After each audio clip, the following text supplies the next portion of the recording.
Hello guys, this is your friend Naruto Addict 2.0 and we are back with a new fanfic. Which is what if Naruto build harem with female Haku and Fu Part 1. And if you enjoy this fanfic then please press the like button and subscribe to my channel for more fanfic like this. And now let's start the fanfic. 12-year-old boy stood atop the Hokage monument looking out over the village that hated and abused him for the last 12 years. The boy stood at an even 5 foot, had spiky blonde hair and had crystal blue eyes. His name is Naruto Uzumaki Namikaze, son of the 4th Hokage Minato Namikaze and his wife Kushina Uzumaki. As he stood there looking over Konoha, a voice spoke to him in his mind. Are you sure about this, Odoto? Yes, Kurumi Ne-chan. If I stay here nothing will change, there are only a few people here who truly care for me. I left them a letter that will be delivered in a week's time. The first chance we get we're leaving, replied Naruto as he headed for the main gate to meet his team and the client they were to protect. On his walk, he remembered the first time he met his older sister figure.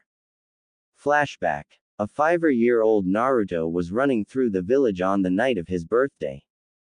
Behind was an angry mob of civilians for their normal fox hunt as they had taken to calling it. Naruto never understood why everyone hated and abused him, and it was always worse on his birthday. As Naruto kept running, he turned a corner and ran down the alleyway. He quickly noticed his mistake when he ran into a dead end. Looking back, he saw the mob closing in on him with sadistic grins on their faces.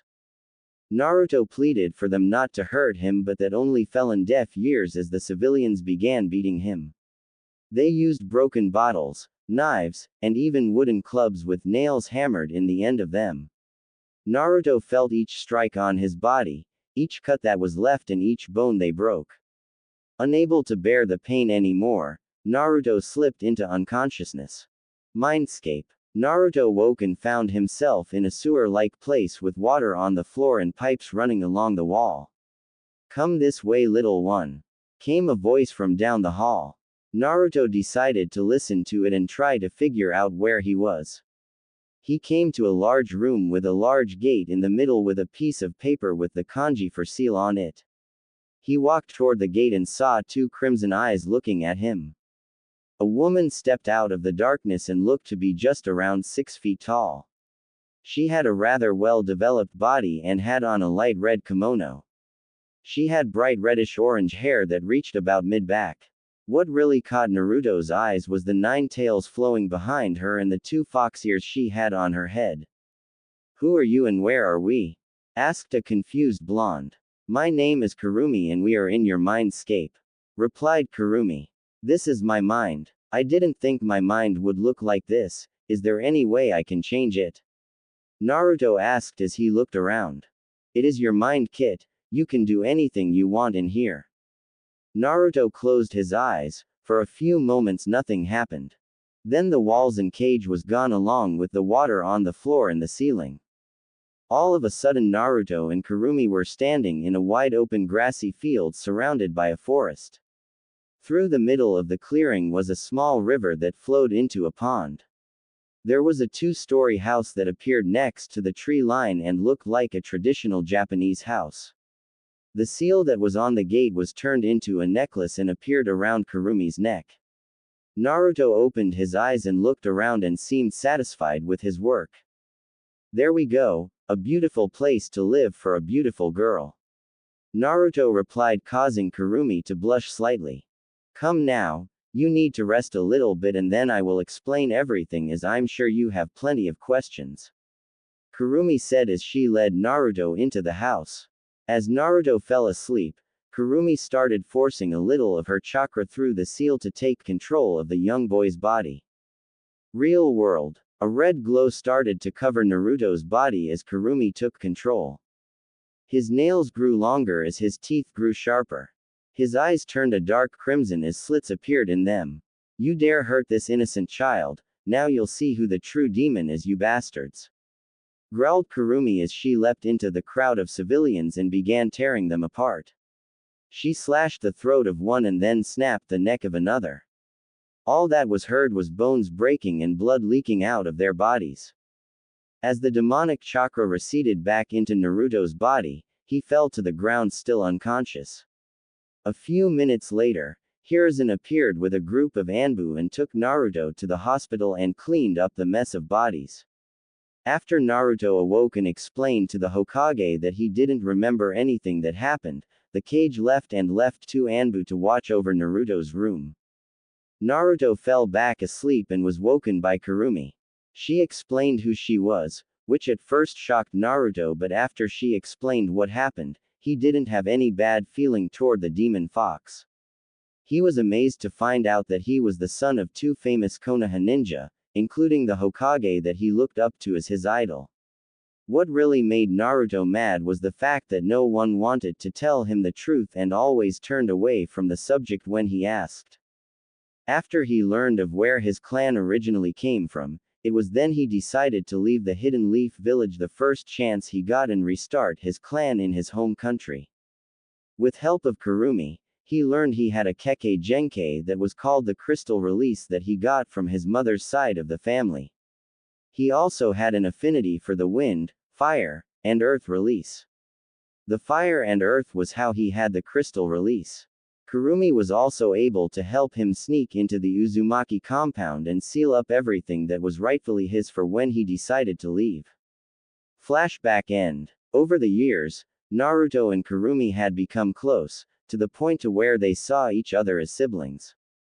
The only thing Naruto didn't like was the fact that he had to play the dead last through the academy years and couldn't show everyone what he was capable of really doing.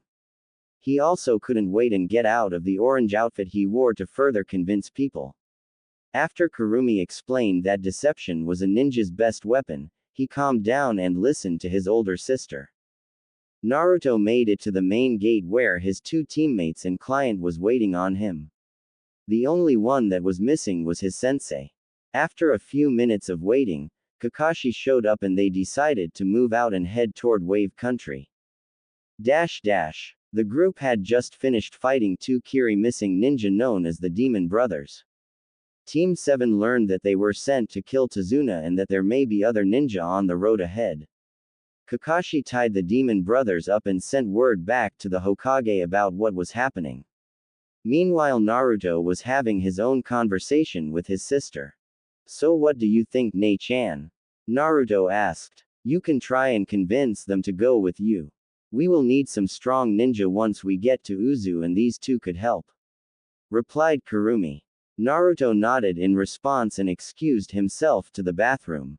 Once he was out of sight, he made a shadow clone and sent it to hide until the team left.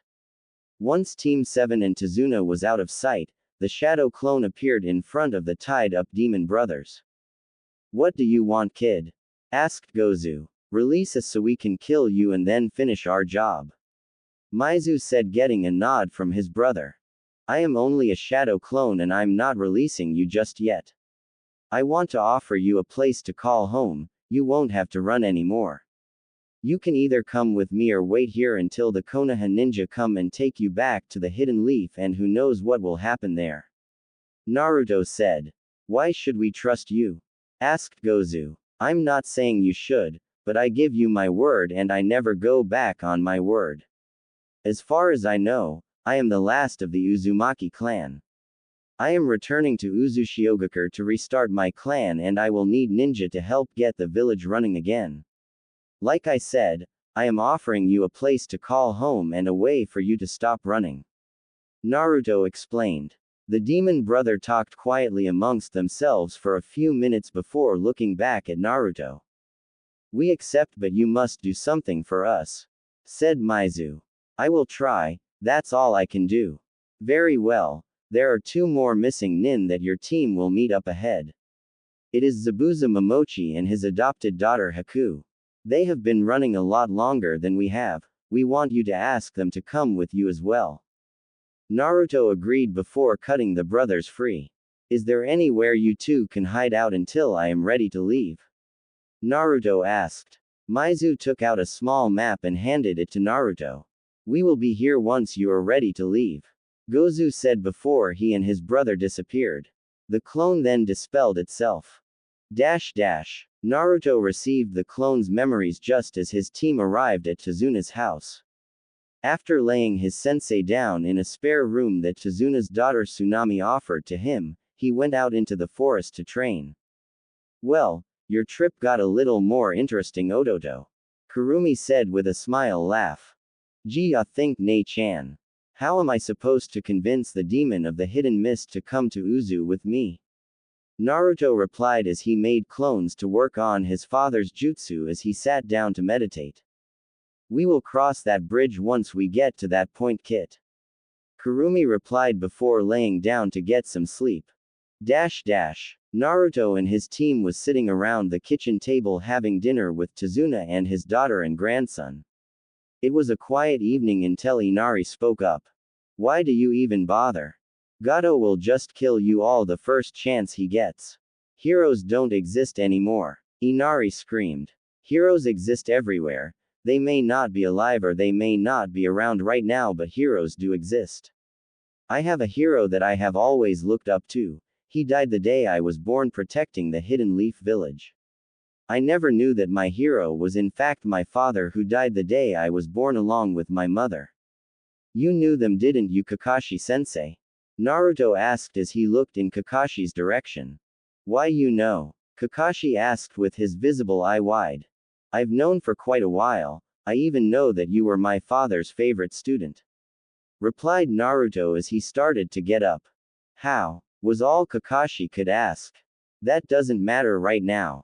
Heroes exist, Inari. My hero may be dead, but he will always be my hero.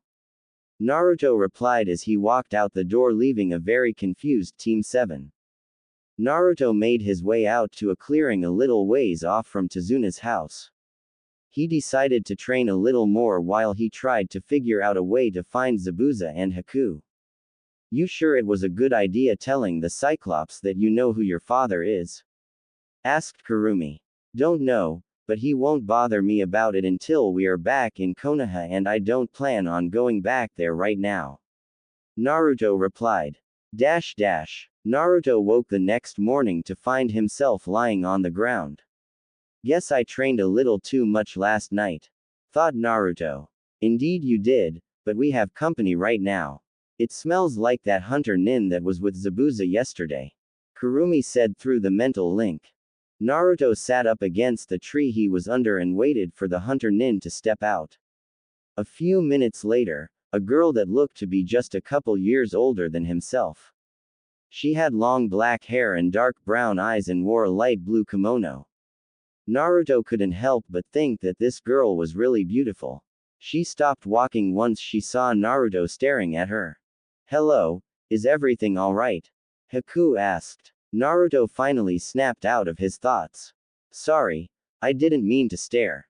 I just didn't expect to see a pretty girl out in the middle of the forest. I hate to disappoint, but I'm actually a boy. My name is Haku. I know you're not a boy, Haku. Males and females have very different smells for one. And for two, I was sent by the demon brothers to talk to you and Zabuza. Naruto replied, causing Haku to go wide-eyed and quickly make a few ice senbon. What do you need with Zabuza, and why would the demon brothers send you to talk to them?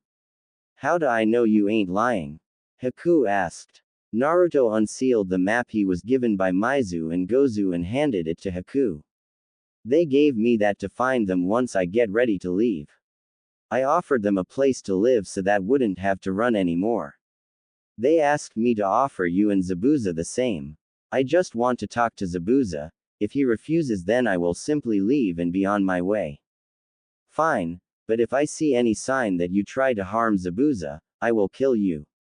Haku replied with a very serious tone. Haku led Naruto deeper into a thicker part of the forest. They arrived at a small hut-like place that was suspended in the trees by cables. Naruto followed Haku as she jumped up to the door and led him inside. Inside the hut wasn't anything special, it was just a small temporary place for someone to spend a few nights. Lying in a bed against one of the walls was a bandaged man that Naruto assumed was Zabuza. "To-san, are you awake?" Haku asked. "What do you need, Haku?" Zabuza asked as he turned toward the girl. When he saw Naruto standing with her, he jumped out of bed ignoring the pain in his body and swung at Naruto with Kubikiribocho. Naruto quickly unsealed a katana from a seal on his wrist and blocked the incoming attack. When Zabuza saw the sword, his eyes went wide. Is that the Aki no Shi? Red Death? Zabuza asked. How do you know of my mother's katana? Naruto asked as he pushed Zabuza's sword away from him. So Kushina had a little gaki, huh? I once crossed paths with your mother during my younger days before I became part of the Seven Swordsmen. She was one of the few people that matched me in Kenjutsu back then. I never believed the rumors that the Uzumaki were known for their Fuinjutsu and Kenjutsu until I met her. But on to the matter at hand, why are you here and what is keeping me from killing you? Zabuza asked as he moved in front of Haku. For one, you are weakened right now, Zabuza. For two, I am a lot stronger than you think I am. Naruto said before Zabuza interrupted him. You expect me to believe a genin could stand even a slight chance against me? You're not even a match for Haku. Zabuza laughed. Nei-chan, I'm gonna borrow some of your power. Naruto thought as he was surrounded by a red chakra cloak. Zabuza, in his weakened state, had to use his sword to help him stand as the blonde in front of him directed his killing intent and chakra pressure right at him. Don't judge people by their looks, Zabuza. I am the Jinchuriki for the Kyuubi no Kitsune. Naruto said as he looked right at Zabuza with crimson eyes. Just as soon as the power appeared, it vanished. I just want to talk for a few minutes. I just ask that you hear me out before I go on my way.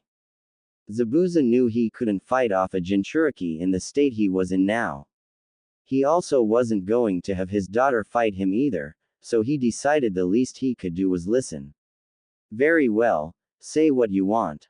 I am going to offer you the same thing I offered the Demon Brothers, a place to call home so you two don't have to run anymore.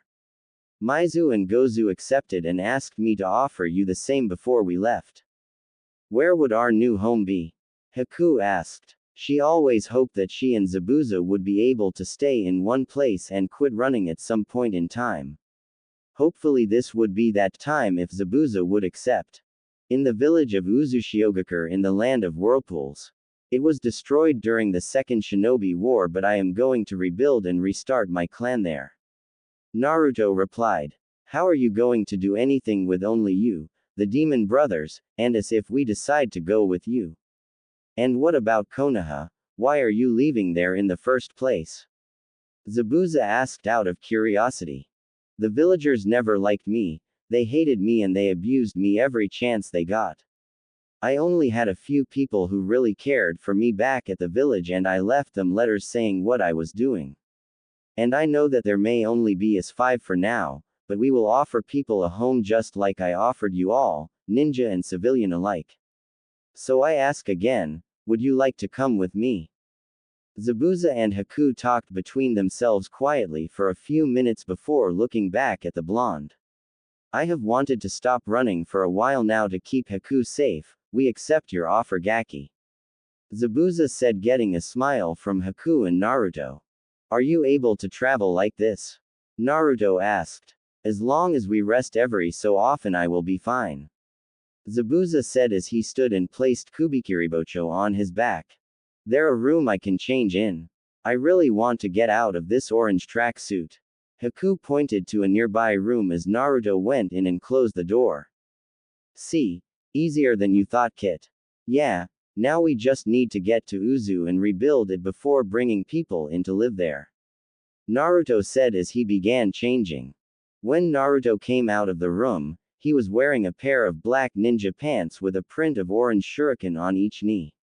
He had a tight, black shirt with orange trim that showed off his developed muscles for a kid his age. He wore the standard black shinobi sandals and a black bracelet on each wrist that had his weapon sealed inside. When Haku saw the new outfit, she couldn't help but stare with a slight pink blush to her cheeks, causing Zabuza to let out a small chuckle. Seems like I might have to have a talk with the Gaki. That ought to be fun. He thought to himself with a sadistic smile hidden by his bandages. Alright, Let's go get Maizu and Gozu and then we'll head for Uzu. Naruto said, getting nods from Zabuza and Haku. Had been 2 days since the interaction between Naruto and Inari. Kakashi woke the next day and walked out to see Sakura and Sasuke doing the tree climbing exercise. He looked around for Naruto but couldn't find him. Even if he didn't come back the other night and spent all his time training, he should have made it back by now. Kakashi thought as he walked toward the two genin.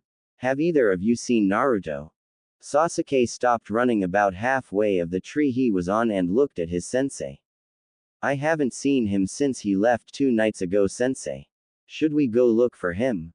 Sasuke asked, landing in front of Kakashi with Sakura. Kakashi nodded before speaking. Sakura, stay here and watch over the family. If anything happens, light one of the signal flares and we'll be back. Come on, Sasuke, let's see if we can find the blonde Gaki.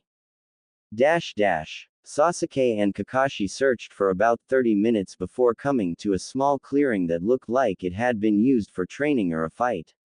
Kakashi made a few hand signs before slamming his hands on the ground. There was a puff of smoke, and when it cleared, there was a small brown dog with a blue vest and a Konoha headband. Yo Kakashi, what do you need? Asked the dog. Pakun, I need you to track down Naruto's scent. He's missing and we can't seem to find him.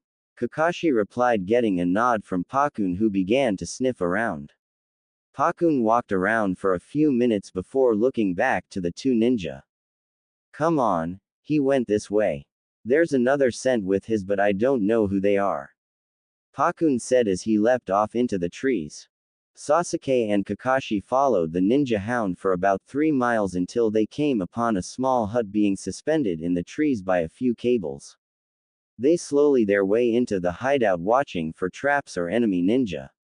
After making it into the hut without seeing any ninja or setting off traps, they looked around to find the place empty, all except for a letter to Zabuza from Gato. Seeing that Naruto was possibly captured by Zabuza, Kakashi began to worry. Pakun, can you tell which way they went? Kakashi asked. Naruto's scent and 2 others went into the northeast. Pakun replied. What's going on, sensei? Sasuke asked. I think Naruto may have been captured by Zabuza. Kakashi said as he turned to a map hung on the wall. If they headed northeast from here, then maybe they are trying to take him back to Kiri to probably join in the civil war. Kakashi said while thinking something else. Could Zabuza have found out he is a Jinchuriki and took Naruto to Kiri? Sasuke looked at the map before his eyes landed on a small area of land to the northeast of Wave Country. Land of whirlpools, so he used this mission to finally go home. But why are you taking Zabuza with you, Naruto? You better be careful, Ototo, you promised to help me find Itachi. Sasuke thought quietly to himself. Flashback. A 7-year-old Naruto was walking down the road to his house after escaping from another mob. As he was walking, he noticed a black-haired boy sitting on a pier next to the river. As Naruto walked by, the black-haired boy looked up at Naruto. As Naruto looked into Sasuke's eyes, Naruto saw the same thing that Naruto himself always felt, loneliness and anger. He's just like me, Naruto thought as he walked by. Indeed, he is Kit. He just lost his entire clan, it was his brother that did it. You two are more alike than you think, why don't you try and be friends? Kurumi said. Naruto just nodded before he turned around and walked back to Sasuke. Naruto didn't say anything as he just simply sat down next to the brooding boy. It was quiet for a few minutes before Naruto spoke up. You're just like me, Naruto said, causing Sasuke to look at him out of the corner of his eye. What do you mean, how am I just like you? Sasuke asked. I can see the loneliness and anger in your eyes. I can't say I know what it's like to lose your family, I never had any to begin with. Only a few people even care for me here. Naruto explained. Silence once again claimed the area for a few minutes. How do you deal with it all? I have seen you around the village always acting carefree and happy like none of it bothers you. Sasuke asked. Sometimes it does get to me, but I plan on leaving and returning to my clan's home country the first chance I get. Naruto said as he began to explain about his plan while leaving out the parts of the fox. After Naruto explained his plan, Sasuke explained what had happened with his brother and his clan. Don't let the hatred eat at you. Use it to push yourself to get stronger. We'll get stronger together and I promise to help you with your brother. My name is Naruto Uzumaki by the way. Naruto said. Sasuke Uchiha. Flashback end. Sasuke was snapped out of his thoughts when Kakashi started talking again. Pakun, go straight to the Hokage and tell him to send the Harishan team with 3 Anbu to replace us for this mission. I have the seal for them to jump to. Tell him Team 7 needs to return to Konoha immediately due to an S-ranked emergency. Kakashi said as he motioned for Sasuke to follow. Hiruzen Sarutobi, 3rd Hokage of Konoha, was sitting at his desk working on his endless piles of paperwork.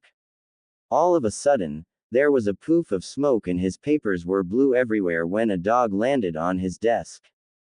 Kakashi better have a damned good reason sending one of his dogs here. The cage growled out looking at his paperwork everywhere. Kakashi said to send the Harishan team with 3 Anbu to replace Team 7 for the mission they are on. He said it is an S-ranked emergency. Pakun said with all seriousness. Hiruzen's eyes went wide at hearing that and he pushed a small button under his desk. Within seconds there was an Anbu kneeling before him. Orders Hokage-sama, asked the Anbu. Bring me Neko, Ryu, and Kuma immediately along with the Harishan team. Hiruzen said. As soon as the Anbu left, a tall man with long white hair with red lines under his eyes stepped out of the shadows.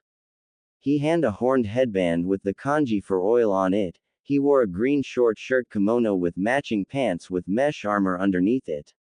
He had a red haori with 2 yellow circles and red wooden sandals. What's going on, old man? I don't know Jiraiya, but I have a bad feeling. Hiruzen said as the ones he requested entered his office. Neko, you are in charge during this mission. You are to protect a bridge builder by the name of Tazuna.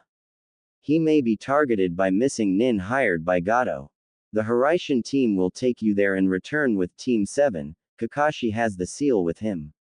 Go now, ordered the cage. Everyone got into formation before they suddenly disappeared. About 5 minutes later, Team 7 appeared in the Hokage's office.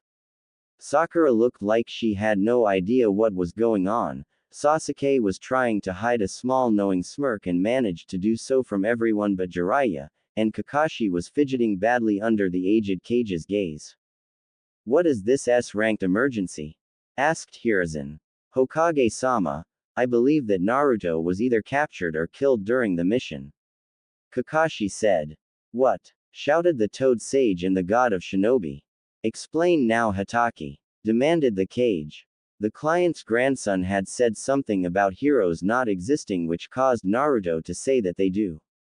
During this Naruto said that his hero was the Yondaime Hokage and that he knew who his parents were. Naruto then left to go do what I assumed to be training.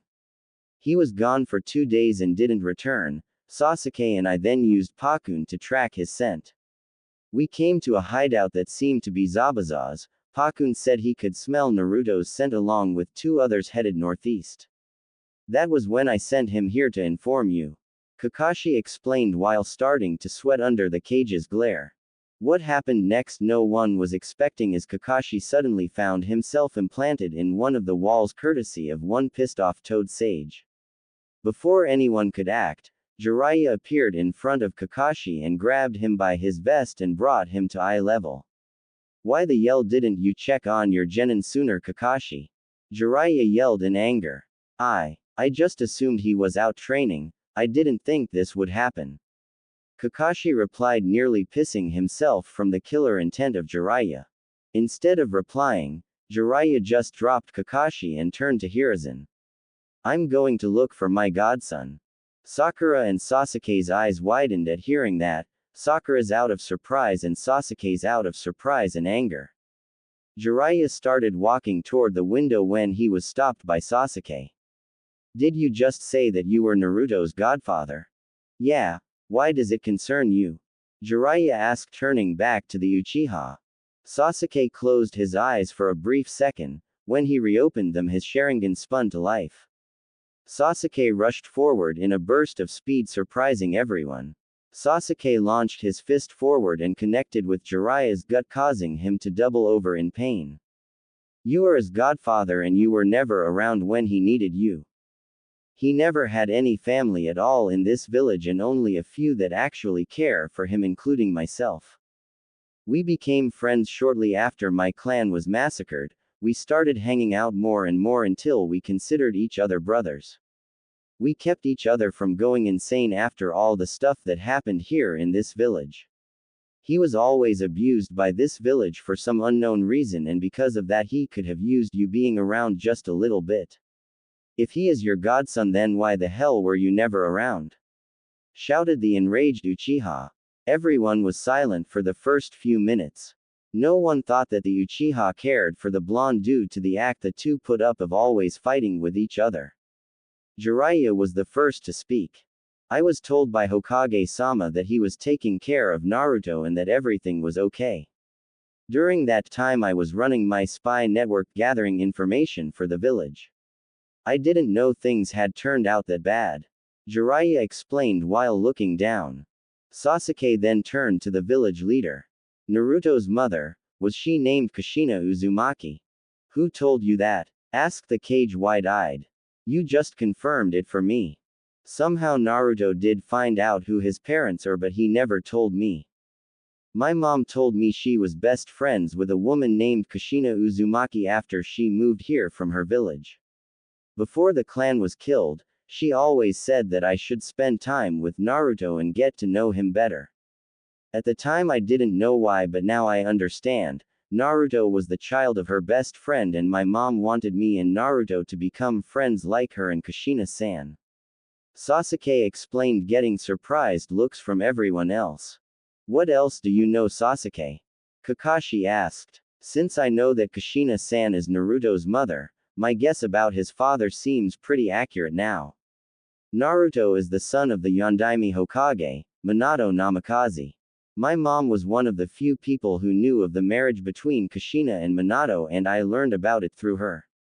Silence once again took over the room. Sasuke just looked at the other four ninja in the room, waiting for one to speak. So what are you going to do, old man? Asked Jiraiya.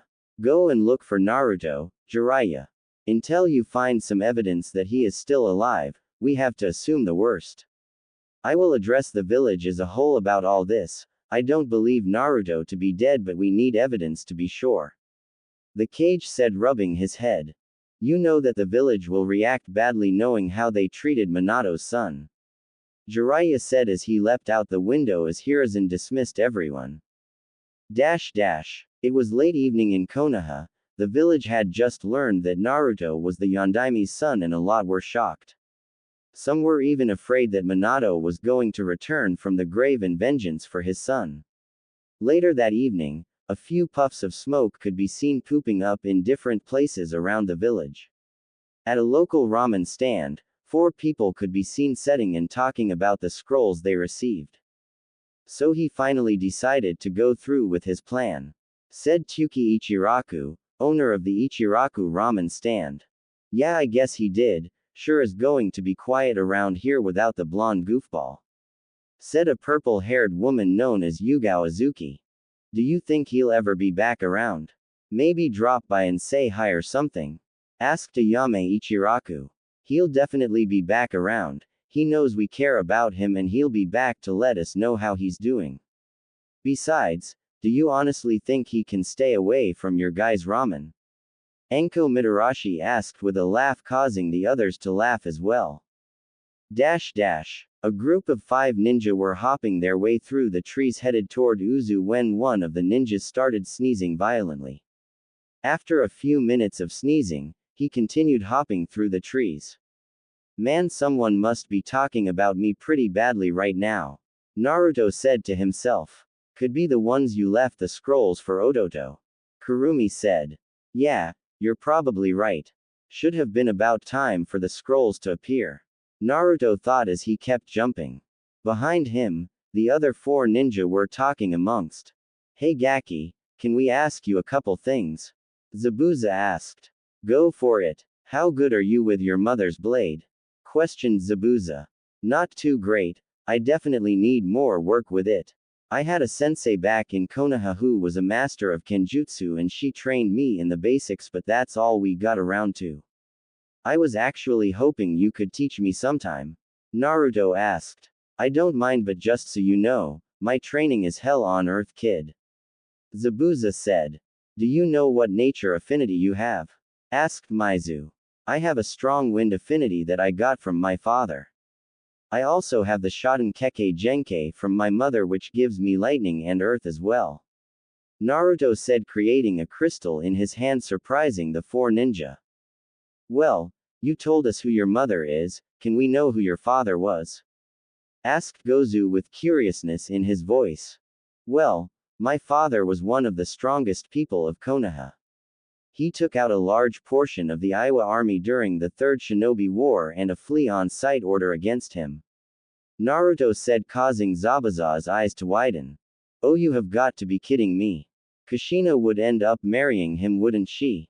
Zabuza asked with a sigh. Who are you talking about, Toussan?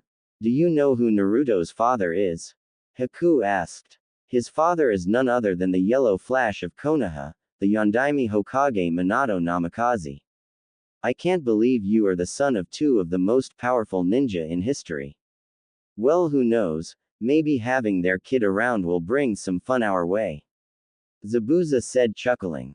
So what do you plan on doing once we reach Uzu, Naruto? Haku asked, jumping up beside him. First, I want to start rebuilding the village and offering people a new home. After that, I am gonna try and find the other Jinchuriki and see if they would like to join. If they were treated like me, then I'm sure they won't mind joining. After that, I'm not really sure what I want to do. Naruto replied, jumping down to the forest floor with the others. We should camp here for the night. We should be able to reach Uzu in the next day or two according to the map we have. Starting tomorrow, I'll help you with your training. I need to get Haku back to training as well. Zabuza said as he started setting up camp along with the other four ninja. The group of 5 ninja stood overlooking a small bandit camp that the demon brothers had found a few miles away. Are you sure about this, Zabuza? Asked Maizu, looking around the camp. Yes, I'm sure. It will be a good way to see how strong the Gaki is. Plus it will give them both some experience at being a ninja. Are you sure that the missing nin in the camp is only a chunin? Zabuza asked. Hi Zabuza. The missing nin is Hiro Asanuma, chunin from Iwagakure. His bounty is 500,000 ryo, wanted dead or alive, plus an extra 50,000 for each scroll recovered from him that he stole from the village. His skill is mid-chunin at best and he has the Yoden-Keke Genkai. Explained Gozu. Alright, listen up you two, there are about 30 bandits and a chunin level missing nin in that camp. I want you to go in and take them out any way that you seem fit to do so. Just don't destroy the body of Hiro, we will need it to turn in for the bounty, well at least the head anyway. There have been rumors that he has been kidnapping young girls and women as well, if there are any here save them if possible. We will watch from here and move in if you need help. Zabuza explained, looking at the two and getting nods from them both. Ototo, go ahead and use that jutsu. I want to watch with Zabuza just in case you two need help. Kurumi explained, getting a slight nod from Naruto. Naruto made a series of hand signs that the other four didn't know. Kyuubi Bunshin, Naruto said after finishing his hand signs. A red chakra began to envelop Naruto. After a few seconds, the chakra moved away from Naruto and began to take the shape of a human body. A young woman appeared before the group of ninja. She stood about 5 feet 8, just a few inches shorter than Zabuza. She had a dark red kimono and blood-red sandals. Her eyes were a bright crimson and glowed slightly. What surprised the ninja except for Naruto were the 9 flowing tails behind the woman and the set of fox ears on her head. After focusing for a minute, the woman made her tails and ears disappear under a genjutsu. This is Kurumi Ne-chan, the nine-tailed demon fox. Naruto said as he gave his sister a hug, then pulled out an Anbu mask that looked like a fox. I didn't know you could release the Biju, Naruto. And what's with the mask? Haku said, looking at the woman. She isn't fully released. This is just a temporary body that she can use outside the seal, however she has about the same level of power as we do right now. She just wanted to be out just in case we needed with this camp. The mask is just so I don't draw attention to myself right now. Naruto explained as he started walking toward the camp with Haku following slightly behind, putting on her own mask. Do you think the Gaki can handle his first kill? Zabuza asked, watching the two genin walk off. This won't be his first kill. He has killed before and has come to terms that this is a kill or be killed world we live in. Kurumi explained. Naruto and Haku were standing in a tree to the east of the camp scouting the place. Naruto noticed Haku was slightly shaking and decided to figure out what was wrong. What's wrong, Haku? I have never killed someone before and I don't know if I can do it now. I don't want to turn into one of those monsters. Haku explained, looking down. This is a kill or be killed world, we are ninja, and it's what we do. As long you don't take pleasure in killing and only kill for the right reasons, you will be fine. I promise, Haku-chan, Naruto said as he pulled the girl into a hug. Thank you, Naruto-kun. Haku stuttered out. She was glad she had her mask on to hide the blush on her face. As Naruto and Haku got ready to enter the camp, they looked back to see Zabuza, Kurumi, and the demon brothers moving closer to watch their progress and ready to help if need be. Getting a nod from Zabuza, Haku and Naruto disappeared in a snow and leaf shunshin. With Haku appeared near the south of the camp in a tree. She saw two bandits walking around doing what she assumed was a patrol of the area.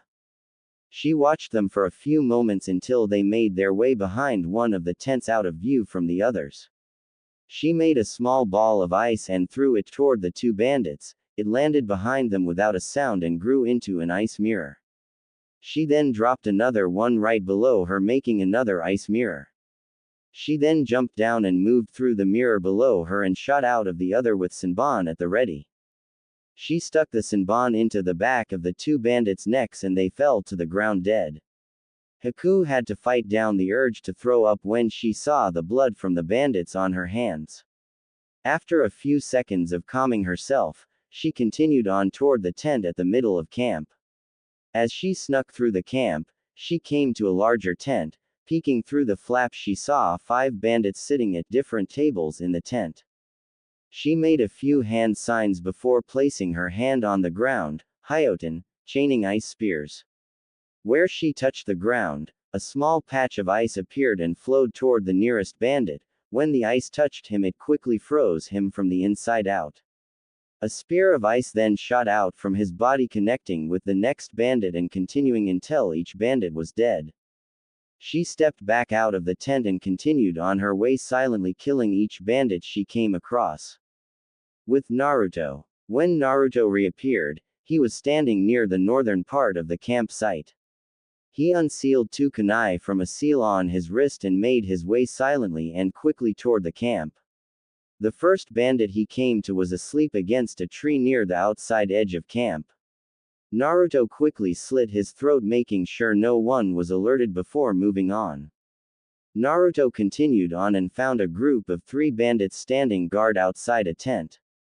He went through a few hand signs that he learned after watching Kakashi perform the jutsu. Earth Style. Headhunter Jutsu. Naruto sunk into the ground and appeared with his upper body sticking out of the ground behind the bandits. He grabbed 2 by the ankles and pulled them under the ground. The third noticed his 2 companions disappear and turned around. What the he, was all he got out before he too was pulled into the earth, being buried alive with the other 2. Naruto stepped out of the earth and stepped inside the tent to avoid being seen. When he turned around, he saw a bunch of cages with half women who looked scared and were staring at the middle of the tent. Naruto followed their gaze and saw two men and a woman. One man was watching as the other stood over the woman undoing his pants. Naruto unsealed Aki no Shi and unsheathed the blade. With a quick swipe of the blade, the head of the man that was watching was removed from his body. Naruto caught the head and the body and laid them down so he wouldn't alert the other man. The women in the cages saw Naruto and started to scream for help when Naruto motioned for them to stay quiet. Naruto stood and quietly snuck up behind the last man. Naruto flipped the blade over in his hand and slid it between the man's legs. "Burn in hell, you bastard," Naruto said before he brought the blade up, slicing the man in half. After flicking the blood off the blade and resealing it, he turned to the women. "I will be back to free you all as soon as I take care of the others," he said before making a shadow clone. "Stay here and protect them from anyone that might come here." The clone nodded and Naruto made his way out of the tent. Naruto and Haku met up at the large tent in the middle of the campsite after finishing off the remainder of the bandits. They walked to the entrance of the tent and nodded to each other before stepping into it. In the middle of the tent sat Hiro Asanuma on a throne-looking seat with a couple of women off to the side. Hiro looked up and saw the two ninja and grew a light smirk on his face. "You can come with voluntarily or we can force you to come with us," Naruto said. "I'm afraid I won't be going anywhere. I have more than enough bandits to handle two ninja," replied Hiro with a small chuckle. "You mean the ones lying dead around your camp?" Haku asked, causing Hiro's smirk to disappear. "Well, that won't be a problem at all. I need a new toy around here as all my other ones are starting to bore me. How about the girl stays and I will let you leave without any problems?" Hiro said, causing Haku to step back slightly and Naruto to let out a growl. Outside the tent, Kurumi, Zabuza, and the demon brothers were listening just in case they were needed. When Zabuza heard what he said about Haku, Kurumi had to hold him back from busting through the tent. "Let go of me, I'm gonna teach this guy a lesson," Zabuza growled out. "Naruto can handle this. Trust me, this guy is as good as dead," Kurumi replied in a calm voice. "And why's that?" Zabuza asked. "Back in Konoha there was a father and daughter duo that ran a little ramen stand. Naruto was really close to them both and considered them family. The girl was walking home one night and was attacked by a couple of drunk men. She tried fighting them off but they were a lot stronger than she was. When Naruto was walking home he heard her screaming and he immediately rushed off to see what was going on. He saw the two guys trying to have their way with his older sister figure. He let his demonic instinct take over and ended both of their lives. That was his first kill I mentioned earlier. Rapist are one of the things Naruto despises in this world," Kurumi explained. Zabuza calmed down slightly but was still ready to bust through the tent. Naruto and Haku stood staring down Hiro. After his offer was declined by the two genin, he had decided to beat Naruto and take Haku by force. This however didn't go over well with Naruto. Hiro took a step toward Naruto and Haku, causing them both to get into a defensive stance. In a burst of speed that neither of them were expecting, Hiro punched Naruto in the face and kicked Haku in the gut, sending them flying out of the tent.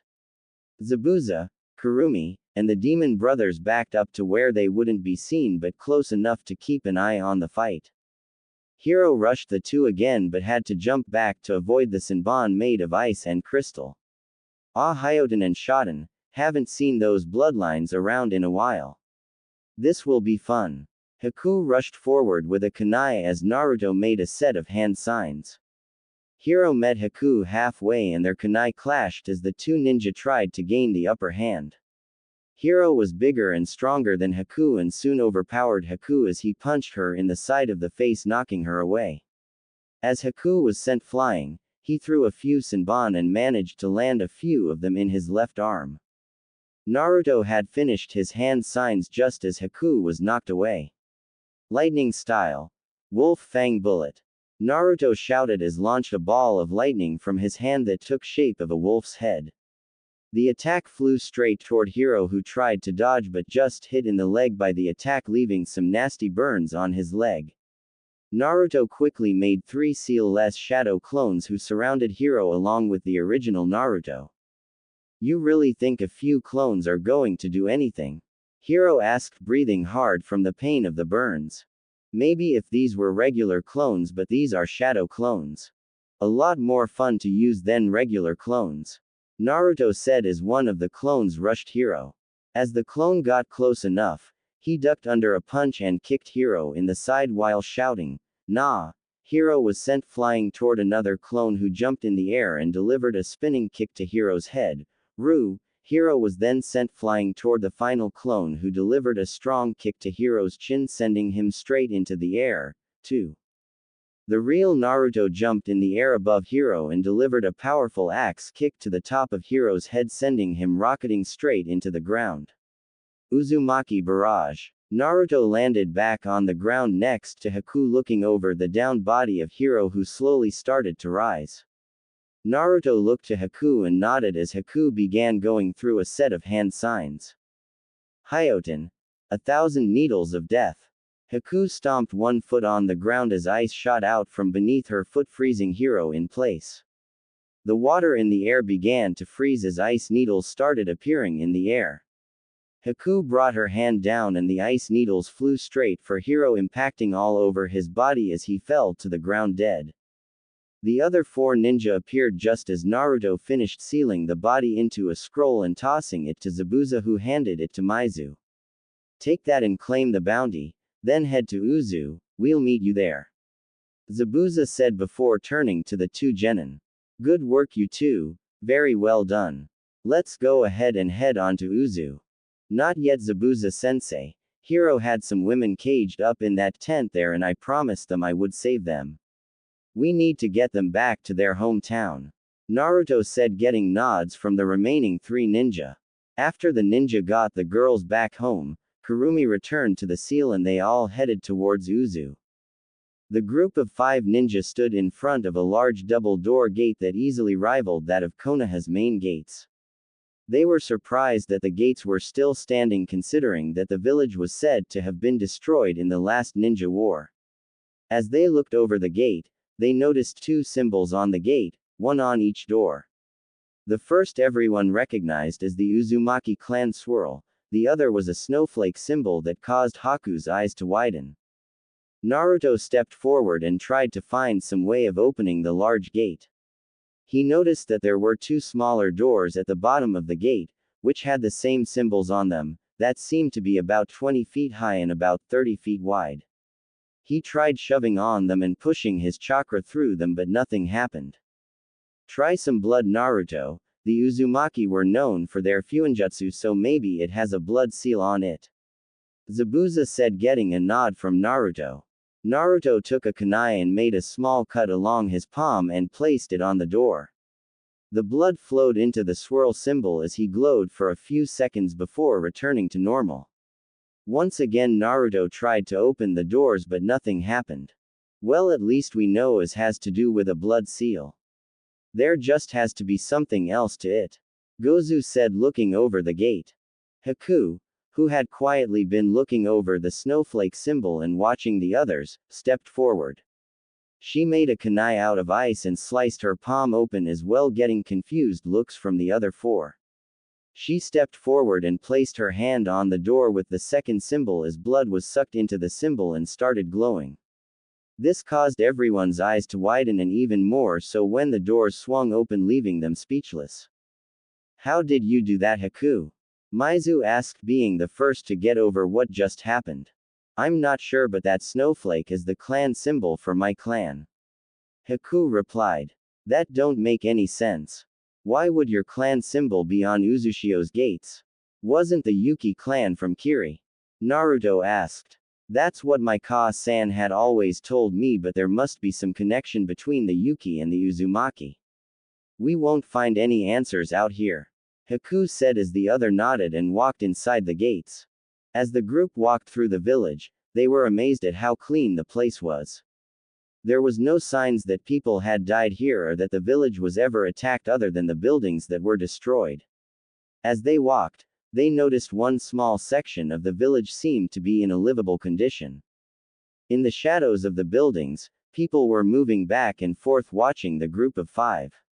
They weren't sure who they were or what their intentions were, but they were ready for anything. Naruto, with his heightened senses due to Kurumi, heard the slight shuffling of footsteps and could smell the people that were hidden. In a whisper that was just loud enough for his group to hear him, Naruto spoke. Don't react to what I say, just keep moving. We aren't alone here, we're surrounded and I can't tell by how many exactly, just that they outnumber us. Naruto replied while observing his surroundings. How can you tell, Naruto? Asked Haku. Like I said before, my senses are higher than others due to Kurumi ne. I can smell and hear them. Naruto replied, getting a nod from Zabuza. He's right, I can just barely make out the chakra signatures. They are really good at staying hidden. Zabuza said. The five ninja gave a slight nod to each other before they jumped and landed back to back. Zabuza pulled Kubikiribocho off his back and the demon brothers slipped on their gauntlets. Haku pulled out some Senbon and Naruto unsealed the Aki no Shi from the seal on his wrist. They all were on alert for the first sign of movement. Suddenly, they were surrounded by ninja wielding different weapons. In all, there were about 30 ninja surrounding the group of five. All the unknown ninja pulled kunai and shuriken from their pouches and threw them at Naruto's group. Naruto and Haku went through a quick set of hand signs and slammed their hands on the ground. Crystal wall, ice wall. Naruto and Haku shouted as a wall of ice and crystal surrounded the group of five. The large group of ninjas stopped with wide eyes at what they had just seen. A woman that looked to be in her late 20s stepped forward with her hands raised and unarmed. She had snow-white hair and crystal blue eyes. She wore a light blue kimono that showed off her curvaceous body. No one noticed the light blush on Zabuza's face as he looked over the woman.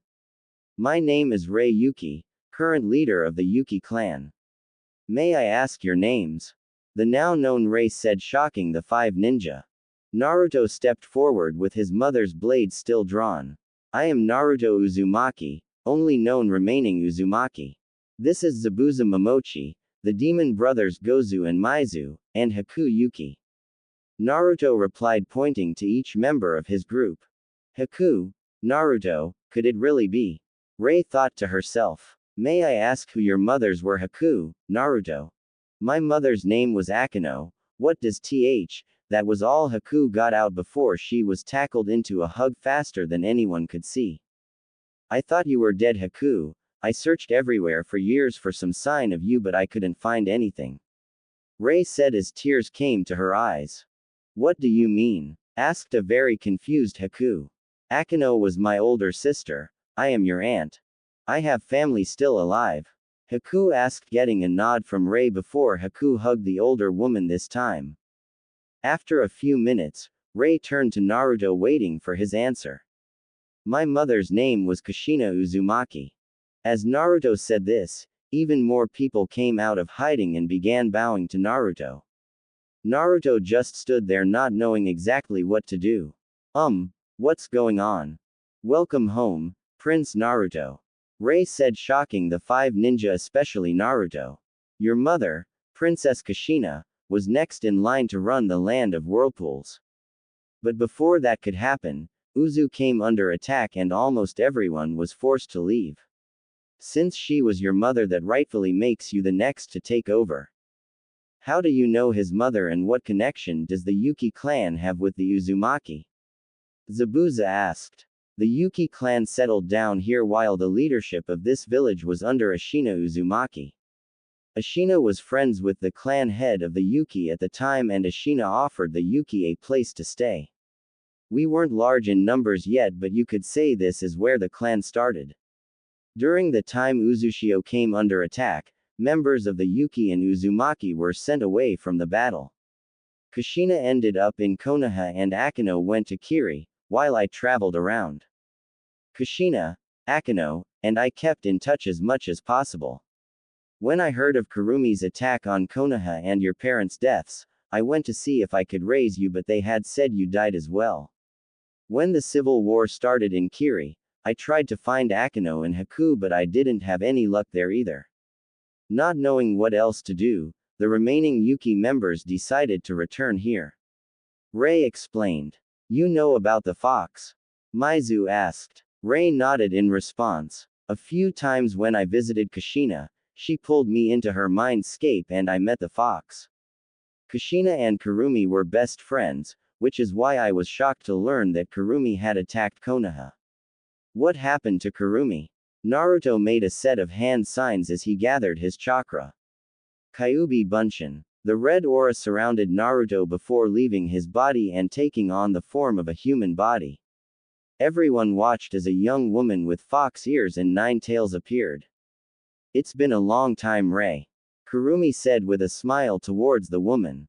Kurumi, so Kushina's boy became the next Jinchuriki. I only have one question, why did you attack Konoha? Ray asked. It was against my will. I was ripped out of Kushina on the night she gave birth to Naruto. I was placed under a genjutsu by an Uchiha. I had no idea what happened until I was in the process of being resealed by Minato. Kurumi explained to the clan head. Ray and Kurumi shared a quick hug before Ray turned back to Naruto. So what are your plans, Naruto? I want to restart the village and bring it back to its former glory. I want to offer anyone who needs it a place to settle down and call home, and I want to seek out the other Jinchuriki. If they had a life like I had, I want to offer them a place where they won't be hated for what they hold. Naruto stated in a serious tone. This caused Ray and Kurumi both to smile at the young blonde. Just like your mother was, she always wanted the best for everyone. Let's show you around the village, then we can start coming up with ways to achieve your goals. Ray said as she led them through the village. It had been a couple days since the Hokage had revealed to the village what had happened to Naruto. He revealed who his parents were and the reason why Minato wanted him seen as a hero. In the Hokage's office sat 2 older men. One was the 3rd Hokage himself, Hiruzen Sarutobi. The other was one of the Hokage's students, the Gamma Sennin, Jiraiya. Have you been able to find any trace of him, Jiraiya? Asked the Kage. I haven't been able to find a trace of him, but I may have an idea of where he went. Replied the Toad Sage. And where would that be? I would say he headed toward Uzushio. If he has a relationship with the fox like Kushina did, then they have already met. She probably told him of his parents and where Kushina came from, and he left to find it. Uzushio is his home, old man, and you know that. Jiraiya replied. I want you to go and see if he is there. If he is, then try and convince him to return. Hiruzen said. Alright, but I want to take a few people with me. And who would that be? Asked Hiruzen, curious as to why he wanted others to go with him. I want to take the Uchiha, Anko, and Yugao. Those 3 were some of the few that were close to Naruto, and maybe they can help me convince him to return. Jiraiya explained. Hiruzen nodded and focused a little bit of chakra in his knee and touched a seal underneath the desk. A few seconds later, and an Anbu with a bear mask was kneeling in front of the desk. Bear, I want you to find Sasuke Uchiha, Anko Mitarashi, and Yugao Azuki and bring them here immediately. Hi Hokage-sama. And with that, bear was gone. At one of the many training grounds around Konoha, Teams 7, 8, 9, and 10 were all gathered together for group training. Sai had replaced Naruto's position on Team 7 after the Kage had looked over the available candidates to do so. It had been a long last few days for some of Konoha, especially those that were close to the missing blonde. 3 of those that were close to him was the last Uchiha, the next clan head of the Aburame clan, and the weapon mistress of Team 9. Naruto and Tenten had known each other early on in life, growing up together in the orphanage. Shino had become friends with Naruto after Naruto didn't ignore him for being different due to the Kikaichu in his body. Sasuke slowly became friends with Naruto after he and the blonde started hanging out more and got to know each other. The 3 genin had been having a hard time keeping their anger in check since the Hokage had addressed the village. Most of the villagers were just glad the demon child was gone and didn't want to believe he was the son of their beloved fourth Hokage. They were hoping to be able to blow off some steam and calm down slightly, but today that just wasn't going to happen. Where do you think Naruto is at? Kiba asked. He was never close to Naruto, but he did enjoy playing pranks during the academy with the blonde. Who cares where he is? We didn't need a demon running loose around the village anyways. Sakura screeched. Forehead is right, what would have happened if the demon would have got free? The village is better off without the baka. Ain't that right, Sasuke-kun? Ino said, looking over to Sasuke. None of you even knew him, the real him. He always wore a mask around everyone except his friends. Out of all of here, the only ones that saw the real Naruto was me, Shino, and Tenten. We are only a few of the ones that even cared for Naruto. Sasuke growled out. You can't really say you were friends with that demon. Ino and Sakura said in unison. That was all it took to push the three genin over the edge. They had tried their best not to let the moronic villagers get to them, but it just wasn't working anymore. Tenten and Sasuke both shot forward in a burst of speed. Tenten unsealed a katana from one of her scrolls and Sasuke unsheathed the ninjutsu that he had been training to use, from its sheath on his back. Before anyone knew what was going on, Sasuke and Tenten both had their blades at Ino and Sakura's neck. Don't ever talk bad about Naruto-kun again. Tenten growled out as she glared at Sakura. Or it will be the last time you ever do. Sasuke added as he glared at Ino. Just then, Bear, Hubby, and Neko landed in the clearing, causing everyone to break apart. Neko-chan, Hubby-chan, good to see you again. Tenten said while Sasuke and Shino waved. Neko and Hubby gave a slight wave as Bear cleared his throat. Sasuke Uchiha, Lord Hokage wishes to see you immediately. Sasuke nodded as he resheathed his blade and walked over to the trio of Anbu. In a swirl of leaves, all four ninja disappeared from sight. The group reappeared in front of the Hokage and Jiraiya. Thank you, Bear. Dismissed. Bear nodded and disappeared. The three remaining ninja bowed to the leader of the village. He motioned for Neko and Hubby to remove their masks since he knew Sasuke knew who they were before he spoke. You three are going with Jiraiya here. He believes he knows where Naruto ran away to and you four need to try and convince him to return. Like hell we are, was the shared thought going through their heads at the moment. However, they just nodded and turned to Jiraiya. We leave in 30 minutes, pack whatever you need and meet me at the gate. Jiraiya said as he disappeared, a few seconds after, and the remaining three left as well. Underneath Konoha in a hidden base, sat an elderly man covered in bandages. He was currently looking over some information on his desk. In front of the desk were three ninja with blank white Anbu masks on. These were ninja of Root. What are your orders, Danzo-sama? Asked one of the ninja in a monotone voice. It seems as though that old fool let our weapon get away. We need to find another one before the other villages learn of this. Danzo replied as he shuffled through some papers. He stopped on a piece of paper that had a picture of green-haired girl with orange eyes. She had a short sleeveless midriff shirt with fishnet armor underneath it. She had white arm warmers and fishnet shorts covered by a short white apron skirt. This was Jinchuriki to the Nanabi. It seems as though Taki no longer wants their Jinchuriki due to not feeling safe anymore. You three head to Taki and bring the girl back to me. I will make her a weapon like the boy was supposed to be. Danzo said. Hi Danzo-sama. The three replied before vanishing. Had led the group of 6 around the village, showing them different places and things that would need fixed. The last place to show them was the Uzukage Tower. They made their way to the top and walked into the office. We have tried to keep everything as clean as possible. Ray said. It's alright. This is bigger than the Hokage's office.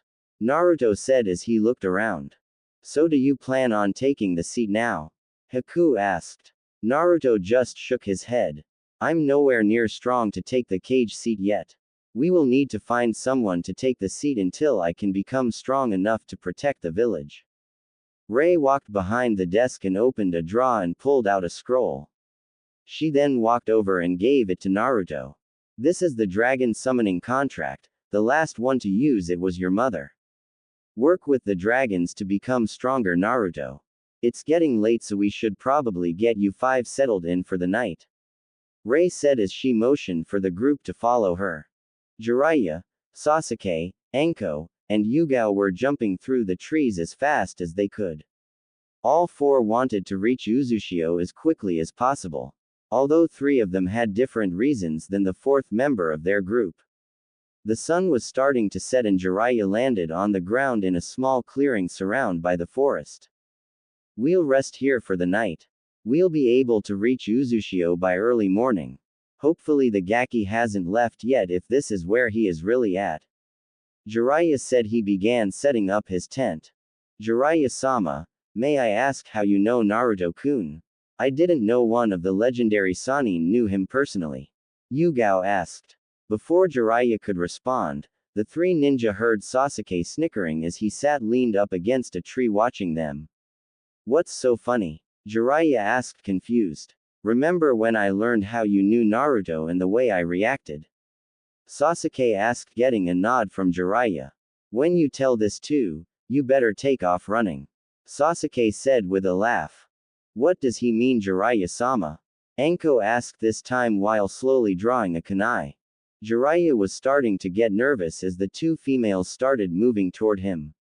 He slowly started backing up, trying to find a way to run just in case he needed to.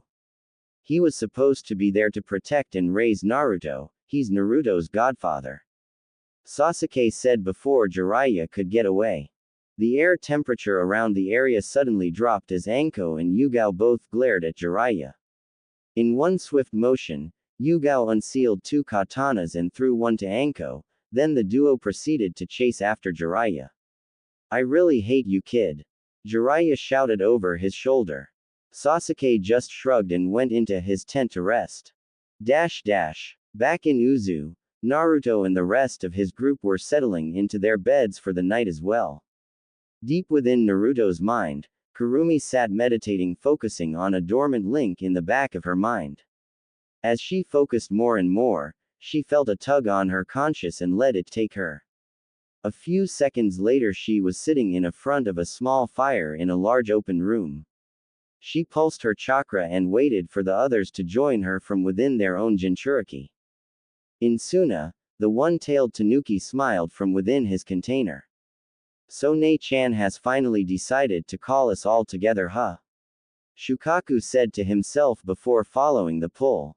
In Water Country, the 6-tailed slug along with the 3-tailed turtle let a small smile appear on their faces before they too followed the pull on their conscience. Somewhere within the borders of Iowa, the 4-tailed monkey and 5-tailed dolphin horse let the pull take them as well. In the forest surrounding Taki, the 7-tailed horned beetle flew happily around her container's mindscape. About time Ne-chan brings us all together again, she said before landing and allowing herself to be pulled to her brethren.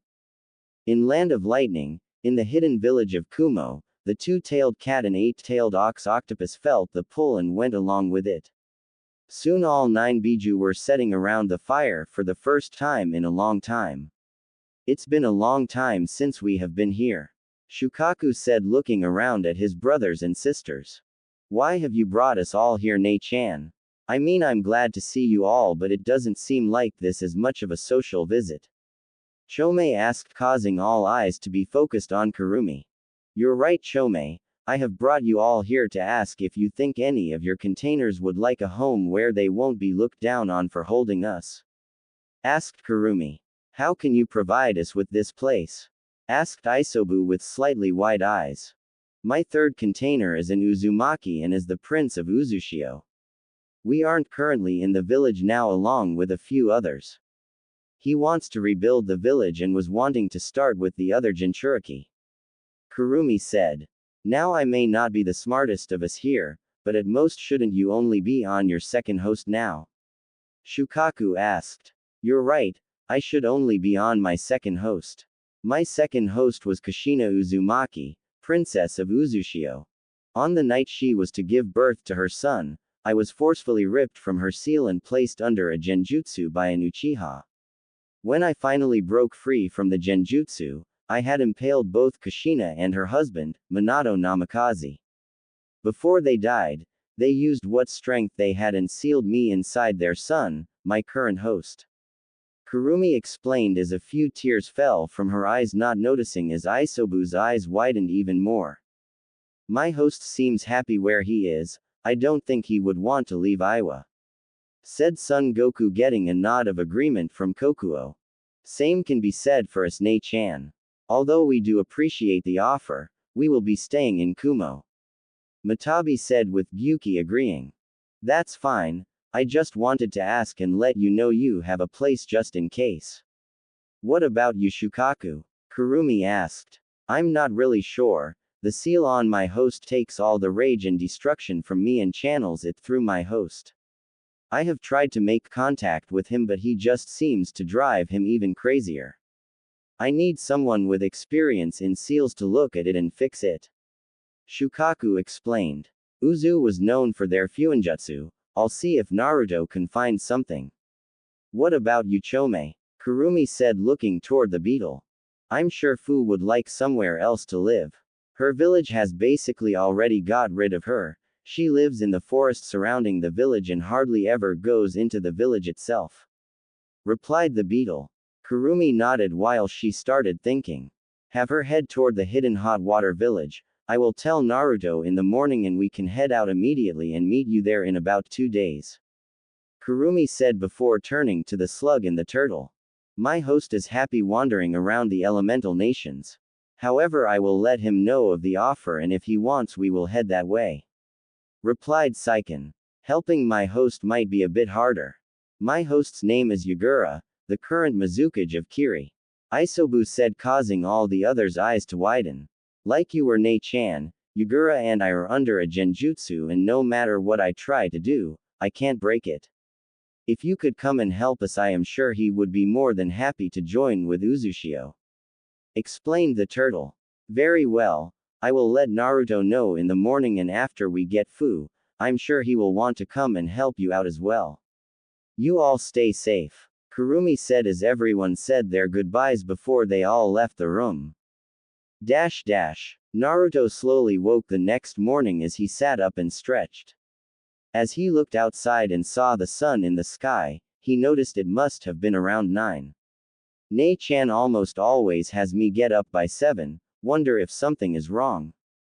Naruto thought to himself as he got into a meditating position. Soon he was standing in front of the house he had thought up for Kurumi after meeting her for the first time. Not seeing her outside the house, he walked in and started to look around.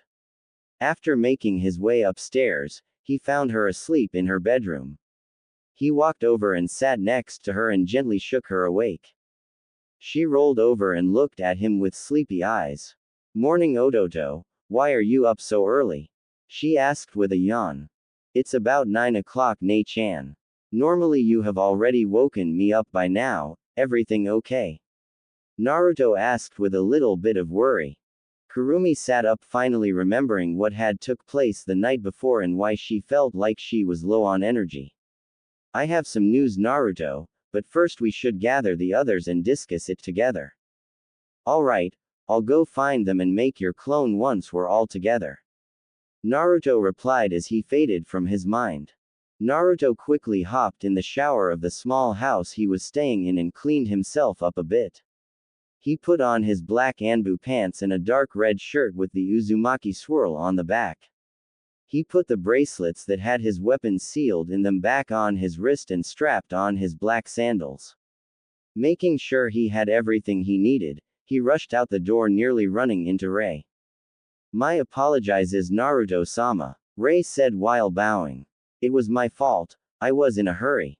And please, no Sama stuff, I'm not for honorifics. Naruto said, getting a nod from Rei. Would you happen to know where Haku and the others are? Kurumi Nei-chan wants to talk to all of us. They're in the middle of town looking around. I was just on my way there if you would like to join me. Rei asked as Naruto nodded and started walking beside her. It was quiet for a few minutes before Rei broke the silence. So do you plan on becoming Uzukage soon? One day but not anytime soon. I'm too young and much too weak right now to protect the village. We need someone who can make the right choices and is strong enough to lead the village. Why haven't you taken up Kage position? Naruto replied. For one, it isn't my place to take. Me and my clan returned in hopes of finding other Uzumaki. Another thing is to be Uzukage, you have to have Uzumaki blood, none of us here are part Uzumaki. Rei explained. Naruto stayed quiet for a few minutes before he remembered something he had learned in the academy. I may know someone who could fill the Kage seat.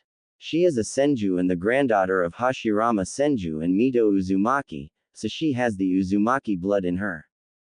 Rei thought it over before nodding in agreement. The Senju and Uzumaki were distant cousins anyway, so why not someone born with both blood? She looked forward and saw they were at the center of town. Let's find the others and learn what Kurumi knows. After checking around for a few minutes and searching a few nearby buildings, the duo soon found the 4 ninja they were looking for. Naruto went through hand signs for the Kyuubi clone. A few seconds later and Kurumi was standing there with them. She started to talk but was soon stopped when she and Naruto sensed 4 chakra signatures coming closer to the village. You feel them too, right, Ototo? Kurumi asked, looking toward the gate of the village. Yeah, 3 of them I know too. This ought to be fun. Naruto replied with a smirk as he made 3 shadow clones and then all 4 unsealed the Aki no Shi from their wrist bracelets and leapt off. Where's he going? Zabuza asked. I thought you all had something to tell us. We have visitors, Kurumi said as she walked toward the gate. The other ninja soon followed after her and were all waiting as the gate. The other ninja at first thought the fox may have went a little crazy, but after 5 minutes of waiting, they too felt the chakra. About 10 more minutes later, 4 ninja landed near the gate, 1 kid, 2 women, and 1 older man. As everyone stood there, quietly looking over the others, only Kurumi saw Naruto move from the shadows. Before anyone could move, Naruto and his clones had their blades placed against the ninjas' necks. You know Yugao-chan, you should have been able to sense me coming. Naruto said as he and the clones removed their blades and resealed them and dispelled. Yugao then turned around and wrapped Naruto in a hug. Naruto-kun, it's good to know you are safe. And do you really think I could find the one person to hide from every single Anbu in Konoha? Yugao said as Anko gave Naruto a hug and he bumped fist with Sasuke before looking at Jiraiya. Naruto stared the man down for a few seconds as Jiraiya did the same. So, you finally decided to come looking for me, huh, Godfather? Naruto said, surprising everyone around him. How did you know? Jiraiya asked, shocked. My mother and father's scrolls that left me had a few pictures in them. One was of you and Dad, and Mom had left a letter explaining who you were and what you did and saying that I shouldn't let you corrupt me with your perverted ways. I understand why you were never around due to your spy network, but that doesn't make it right to just leave me alone. You have a lot to make up for, Jiraiya. Naruto stated as he turned back to Kurumi. Let's go back so you can explain what you needed to tell us. As the group of ninjas made their way back to the middle of town so they could all talk, Naruto explained who Kurumi was, which shocked the group of Konoha ninja. Naruto explained his plans for Uzushio and that Zabuza was his new sensei along with Haku being on his team. They made it to a small restaurant to have breakfast and talk. Last night I contacted the other Biju and offered them a place to stay like you said you wanted, Naruto. Most of them are happy where they are and I told them if they ever needed a place to stay, Uzushio is always available. The one-tailed tanuki is sealed in a boy in Suna and said his seal was messed up. Naruto is good with seals but he is nowhere near mastering them enough to fix one of the Jinchuriki's seals, so that leaves you. Kurumi explained as she looked towards Jiraiya. Jiraiya thought it over and was surprised that the fox knew he was a seal master. But after thinking about it for a few minutes, He remembered that Kushina was also friends with the fox. I will see what I can get done once I get back to Konoha. Kurumi nodded and started talking again. My younger sister, the seven-tailed beetle, is sealed in a young girl named Fu. She is from Taki and has had almost as bad a life as you have Naruto. I told Chome to have Fu head towards the hot water hidden village and we would meet them there. The host of the six-tailed slug is wandering around water country and said he would talk to his host about coming here. The only other one who agreed to come so far may be a bit of a problem to help. Kurumi said a little sad. Why do you say that, Nei-chan? Naruto asked, wondering what was so bad. Kurumi looked toward the four Kiri missing nin before speaking. The three-tailed turtle is sealed in Yagura, the current Mizukage. The four former Kiri ninja just sat there shocked before Zabuza spoke up. It is going to be close to impossible to get him out of Kiri, especially with the civil war between the rebels and Yagura's men. The Mizukage is being controlled by a genjutsu just as I was when I attacked. Maybe we can talk to the rebels and join them to stop the war and in return bring Yagura back with us. We can think it over as we head to meet with Fu and Chome. But we need to get going. I told Chome we would meet them in a few days. Kurumi said, getting nods from everyone. As everyone began leaving, Jiraiya pulled Naruto aside with the other Konoha ninja. I am going to get straight to the point. Hokage-sama asked me to convince you to come back to Konoha. I asked for these three to come along and help me get you back, kid. Naruto looked at Sasuke, Anko, and Yugao before turning back to Jiraiya with a smirk. You really think these three would try and convince me to return? They probably came along just because Gigi asked them to and because they wanted to see me. Jiraiya turned to look at the trio as Anko spoke up. Hokage-sama more than likely knew we wouldn't help you convince Naruto-kun to return. He had us come along just because you asked for us. The trio then took turns giving Naruto a hug or a fist bump before getting ready to leave. Be safe out there, Naruto-kun, I don't want you getting hurt. Yugao said. I will be, I promise. I'll see you all in about a month for the Chunin exams. I heard Konoha was hosting them this year. Naruto replied. I guess we'll see you then. Later, Ototo. Sasuke said and stated, walking away with the two females. Later, Aniki. Naruto said before turning to Jiraiya. This is my home now, Jiraiya. I ain't returning to Konoha. I need you to do me a favor though, you me at least that much. Jiraiya sighed, shaking his head. What is it, Gaki? I need you to find your old teammate Tsunade Senju. We need a cage and only someone with Uzumaki blood can take the title of Uzukage. Please find her as soon as you can and ask her to at least visit me here. Naruto said, getting a nod from Jiraiya as he began walking away. Naruto turned to find Zabuza and Haku waiting on him. Ready to go, Naruto-kun? Asked Haku, getting a raised eyebrow from Zabuza and a slight blush from Naruto. Yeah, but where are Maizu and Gozu? Asked Naruto. They're gonna try and gather some bounties to help with rebuilding the village. This trip is just the three of us until we find this girl we're looking for. Zabuza said as they started heading out. They were stopped by Ray walking up to them. Here, Haku, I wanted to give these to you.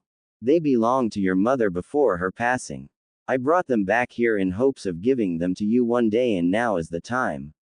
They will take time to master, but I know you can do it. Ray said as she handed Haku a scroll. Haku unrolled the scroll and unsealed the items in it. Out of the scroll came two weapons that had a long blade coming from the handle with two smaller curved prongs projecting from the sides. The handles were wrapped in a dark blue fabric with a thin piece of red fabric circling the handles. The blades were a light blue color and a snowflake-like pattern on the blades. After looking over the weapons, she sealed them in a seal on her wrist that Naruto had drew for her. Thank you, Ray Oba-chan. Haku said, giving Ray a hug before heading out with Naruto and Zabuza. Had been 3 days since Naruto, Haku, and Zabuza had left Uzu and headed for the hot water village. They moved quickly, only stopping for the night or to rest shortly before continuing on their way. What time they did stop was used for some extra training, with Naruto being taught by Zabuza to better wield his mother's blade, and Haku practicing with her new weapons with notes her mother left for her. As the trio neared the village, they landed and walked along the road, hoping to not draw too much attention to them. As the trio entered the village, Kurumi spoke to Naruto. Ototo, I can feel Chome's chakra, she seems to be on the opposite side of town. Thanks, Nei-chan. Naruto thanks Kurumi as he motioned for the others to follow. Nei-chan said she can feel Chome's chakra on the other side of town. The three then started walking a bit faster, hoping to find the girl and then be on their way. A few minutes later, and Naruto stopped outside a small cafe and turned to look inside. Kurumi says she is in here. Wait here since we don't know how well she'll react to all of us at once. I'll be back out in a minute. Be careful, Naruto-kun, Haku said, getting a nod from the blonde before he entered the cafe. Zabuza stood there looking at his adoptive daughter with a small smile, not that it could be seen behind his bandages. You like him, don't you, Haku? Zabuza asked as he led Haku to a bench and sat down. Haku turned to her father with a small blush on her face. Of course, Naruto is a good friend from the short time we have known him. Zabuza just chuckled lightly before speaking. I know that, but that isn't what I meant. You like him as more than a friend. I see the way you look at him, Haku, and the sudden addition of kun to his name. Haku looked to the ground for a few minutes before speaking. I honestly don't know, Dad. I have never felt like this before and I'm not sure what it is. Don't worry about it too much right now, Haku, you will figure soon enough. There is one thing though, and it has to do with Naruto. Zabuza said, getting Haku's full attention. He is the last known living male of the Uzumaki clan and he wants to restart said clan. There is a chance that Naruto will need more than one wife in order to do that, Haku. I'm not saying he will, but if you decide you like Naruto, you need to be sure you can share him with someone else. As Haku started to reply, Naruto busted through the glass of the cafe carrying a mint-haired girl bridal style. Looking around for a second, he saw Haku and Zabuza and ran toward them. Run, now. Dash dash. Naruto entered the cafe and looked around the area, sensing for chakra signatures. He noticed a girl sitting in the back corner of the cafe. She had short, mint green hair with a small orange clip that matched her eye color. She had on a short, sleeveless white midriff shirt with fishnet armor underneath, long white armlets, and fishnet shorts with a short white apron skirt over it. Naruto could feel her Biju's chakra and walked back toward her. As he need Fu, she noticed him and become tense. Naruto noticed this and put his hands up, showing he didn't mean to hurt her. Hello Fu, my name is Naruto Uzumaki, Jinchuriki of the Kyuubi no Kitsune. Fu's eyes widened slightly. This was supposed to be the person Chome had said would meet her here. How do I know you're telling the truth? Naruto sat down across from the girl and held out his fist. After a few seconds, Fu bumped fists with Naruto and was pulled into her mind. When she opened her eyes, she was standing across from Naruto. What really caught her attention though was the large fox standing behind him. All of a sudden the fox began to shrink in size before a woman stood in the fox's place. My name is Kurumi, I am the nine-tailed fox. It is a pleasure to meet you, Fu. Kurumi said with a smile. Then out of nowhere, Kurumi was tackled into a hug by another woman. The woman stood just under 5.5 feet tall and had long, flowing green hair that reached her waist and was a few shades darker than Fu's. She had a green kimono on along with brown sandals. She also had 7 tails behind her. Hello Chome, Kurumi said, causing Fu to widen her eyes. Wait, you're Chome. Where's the large flying beetle? Fu asked, surprised. This is my human form, Fu-chan. Just like you saw Kurumi Nei change, so can I. Chome explained. Listen Fu, we're to offer you a place to live, to call home. No one will look down at you or treat you differently just because you are a Jinchuriki. What do you say? Naruto asked with a smile. You promise no one will treat me differently? Fu replied. I promise. Everyone back home knows about Kurumi and except both of us. They will accept you too. Naruto replied, causing Fu to smile and nod. Naruto, we have a problem. There are people in the cafe headed toward you and Fu. We need to get out of here now. I can sense their negative emotions. Kurumi said as she quickly pushed everyone out of the shared mindscape. As Naruto came back to his own mind, he looked up and saw the blank Anbu masks. What the hell is Root doing here? Your father's journal said to never trust Danzo. Maybe he sent them to Taki after Fu in order to have a Jinchuriki and they followed her here. Either way, we need to get out of here and lead them away from the village. The four of you together should be able to deal with them. I sense 4 here and another 4 waiting outside. Replied the fox. We need you to come with us back to Konoha. Naruto Uzumaki along with this young girl. Said one of the Root members. Naruto reached into his pouch and pulled out a smoke bomb before throwing it in front of the Root ninja. He jumped out of his seat and picked Fu up bridal style before running for the exit. One of the Root members from outside stepped in to see what was happening and blocked the door. So Naruto took the next best route and busted through the window. He looked around for Zabuza and Haku and found them on a bench. He ran toward them as they stood and looked at him. Run now! Naruto shouted as he ran by them with them both on his heels. What the hell is going on, kid? Zabuza asked. Enemy ninja after me and Fu, get them away from the village and then take them out. I want at least one kept alive. Naruto said as he continued to run with Fu in his arms. No one noticed the slight look of jealousy on Haku's face as they all ran. About time something interesting happens, I was starting to get bored. Zabuza laughed. Naruto and his group made it to a small clearing, where he placed Fu back on her feet and the 4 waited for the Root ninja to arrive. A few seconds of waiting and the 8 ninja arrived in front of them. The 2 groups just stared each other down for a few minutes. Not wanting to wait any longer, Zabuza sped through a set of hand seals. Water style. Water dragon jutsu. Zabuza yelled as a large dragon made of water came to life behind him. The Root ninja barely had time to dodge as the dragon made contact with the ground right where they were standing. As the Root ninja scattered, the other 4 ninja split up as well, each going after 2 of the Root ninja. 2 of the Root ninja made the mistake of going toward a small stream that sat on the edge of the clearing. Zabuza smirked evilly as he followed after them before he shunshined onto the water in front of them. Fire style. Fireball jutsu. The 2 ninja shouted as 2 large fire balls flew at Zabuza. Zabuza just smirked as he made his own set of seals. Water style.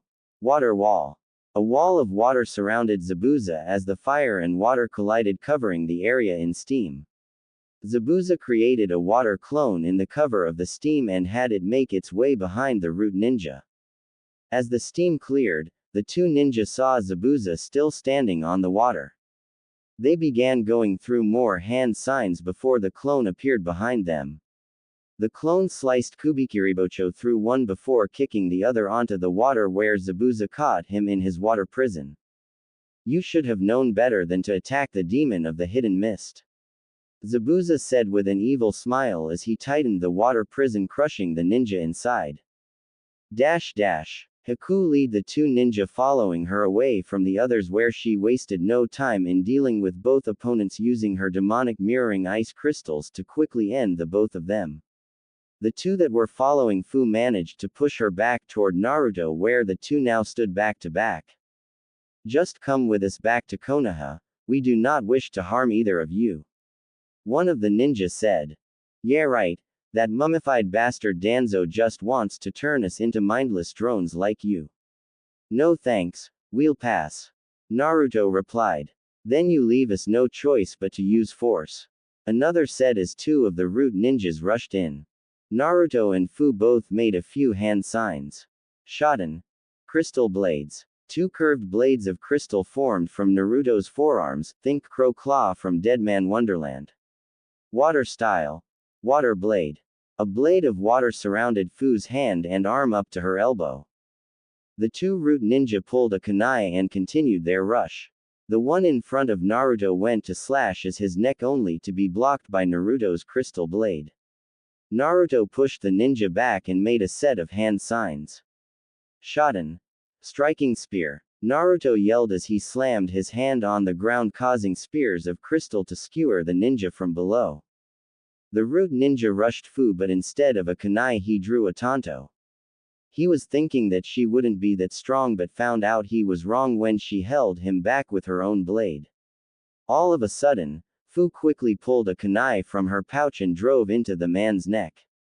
With those two dead, there were only two ninja remaining. Next thing the root ninja knew, they were surrounded, Naruto and Fu in front of them and Zabuza and Haku behind them. You have one chance to not end up like the others. Either leave now or you both will die. We will leave for now, but Danzo-sama will have one of you Jinchuriki. One of the remaining ninjas said.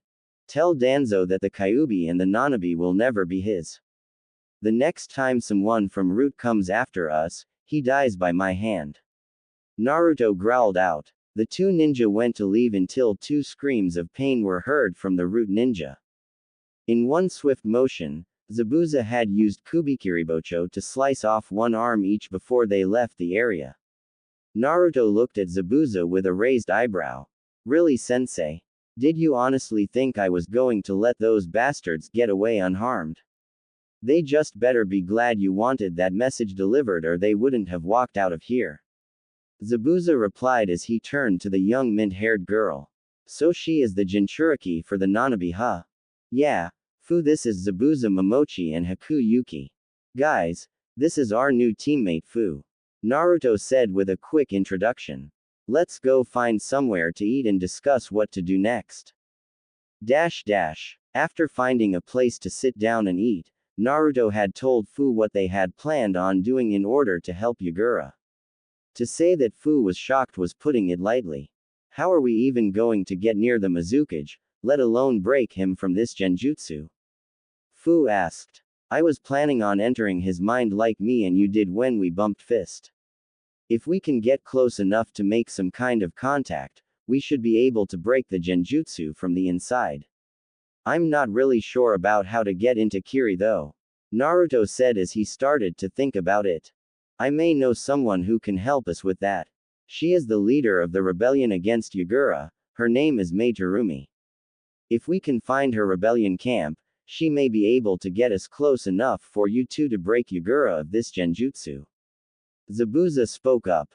Do you have any idea on how to find them too, San? Haku asked. They stay close enough to Kiri to keep an eye on Yagura's actions, but far enough away that they would have time to retreat if something would happen. If we head in the general direction of Kiri, we should be able to find them. Zabuza explained as the other three nodded. Alright, to Kiri it is then. Naruto said as Zabuza led the group on the journey to Kiri.